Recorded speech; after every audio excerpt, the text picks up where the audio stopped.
Carmel Baptist Church, we're so glad to have you here for the St. Louis Clean Air Health Fair. First of all, we were delighted and honored of all the churches in St. Louis, all the great churches here in St. Louis, that Greater Mount Carmel was chosen. We were asked if we would host this, and of course I said yes. When I realized that the president is behind this and the state and local officials and got the call about that, then we were honored that we were chosen, and we're glad to do this and hope to do it again. So what season are we in now? All that, and what else? The allergy season. Okay, yeah, that's right. As bad as that can be, though, what can make it potentially worse on all of us is climate change. So as a professor at the St. Louis University College of Public Health and Social Justice, and a longtime resident of this city, I've watched how climate change has been affecting the city, particularly when it comes to our public health. That's not caring about the problem. That's not doing something about it on the front end.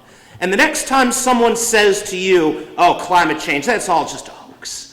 All that is the president and his liberal cronies just trying to beat up on business, trying to hurt the American way.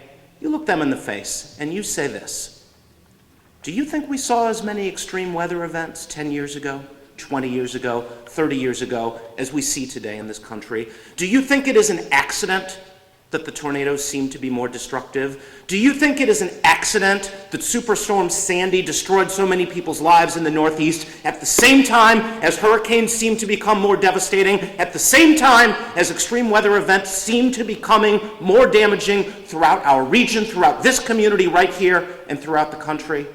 This isn't somebody else's problem. This is our problem.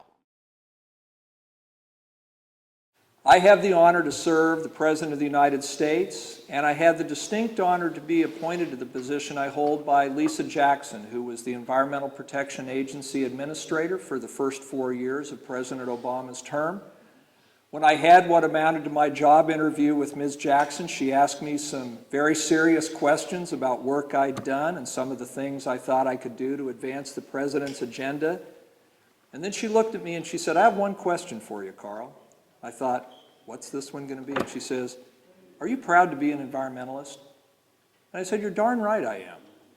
Absolutely I am. I think that's a term that indicates that you care about your fellow citizen, that you care about the earth that we've been given to take care of, and that you think about the future ahead of us, the future that these young folks here, Luke and Kayla, are going to